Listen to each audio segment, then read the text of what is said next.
talking to Cody Sommer about, we got onto the high limit outlaw deal and all this stuff, and I kind of mentioned charter system because he works in NASCAR, and he basically went into, and it made me think of this when you're talking about streaming and all that and transparency, and he literally stopped me in my tracks, and he's like, those guys get numbers, those guys get dollar amounts, totals, they get percentages of broadcast revenue, fans, obviously sanctionings. I mean, there's a lot of things that other systems that get to this point of contracted drivers that these types of things that you just alluded to aren't transparent are. So I'm just trying to think, why is that something that is so held back? Like, I was on another podcast, we were talking about it, and I was like, if they were like, maybe the number's not that big, and I was like, well, if it's not that big, why are you hiding it? Why are you keeping it? Why is it so valuable to not be told if it's not a valuable number? Well, Chaz, what's your Social Security number? That's a whole nother subject. No, you're going to tell me that's none of my business. That's right? An identity issue. That's completely different. No, that's not. It's really none of my business. So, in other words, if you walk up to a guy and he's and you think he's making money, and you ask him how much, and he don't want to tell you, well, I mean, I kind of look at that as that's his own thing. I mean, everybody sees the glitz and the glamour. They don't see the negative side of it. And I can tell you, my family's been in business a long time, and they've done very well. But I'm telling you, there's not a good side to it too, where people see the good, but they don't see the bad you had to make up for or loss in this. So, is it my business to sit here and ask someone how many streamers did you have on this event or this event? No. When it's a private entity, I feel like that's kind of crossing the line on that. I think there's ways to be more fair about it than trying to say, hey, you're making a fortune and we're not getting enough. That's not how the world turns. Otherwise, and that's what. When I brought this up to Cody, he talked about how the NASCAR situation works, which is very similar in this scenario with teams and contracts with the series.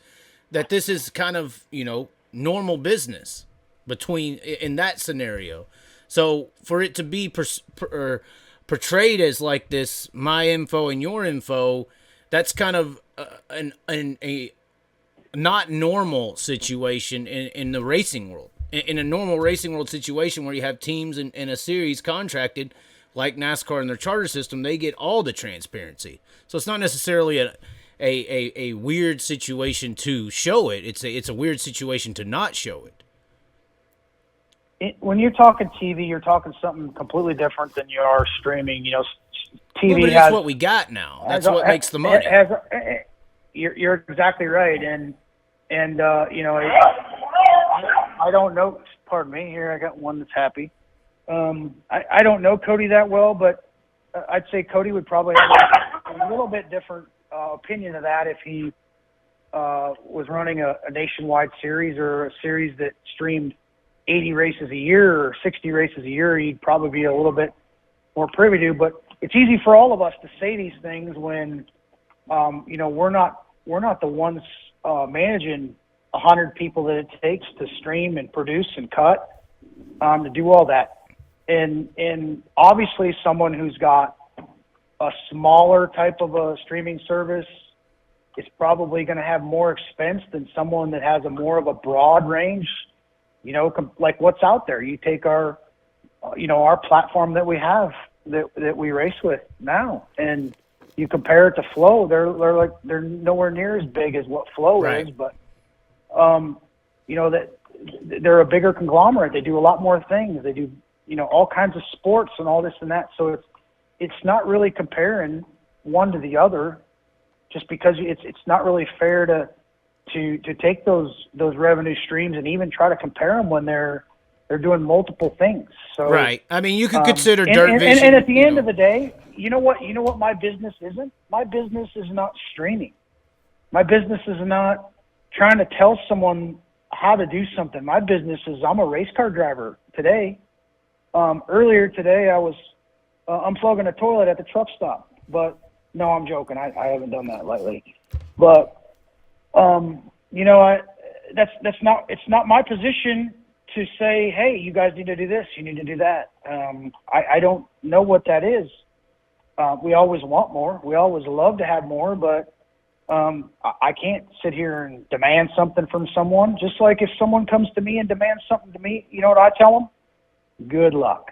So I can't answer that. I don't know how you even try to get into someone else's business with what they do. One, I don't know how it operates. I don't know how many employees they employ. I don't know their travel expenses. I don't know any of it. It all looks good when we all look at it and hear these fancy numbers, but fancy numbers don't always equate to money in the bank either. Well, I mean, it's just an interesting situation where you're talking about the team owners and everybody, you know, they're trying to not lose as much. Where would these additional revenue streams to make it a situation where they're not losing as much? You would think that streaming would be one of those avenues. What's some other avenues out there that could potentially increase the revenue for teams if it's not going to be a cut in streams? Well, I think a majority of it does come from the cut in the streams because the series themselves don't. They're everything's based off of people in the stands. So the addition to it really is the streaming, but you can demand one thing and what it really equates to, whether it happens or not, you just never know. So,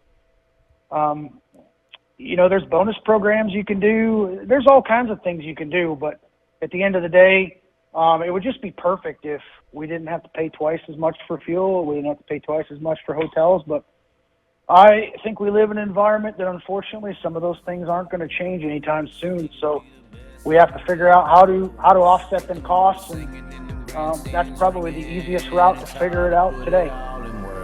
Okay. This is how we ride, this is how we do. Riding mud, sliding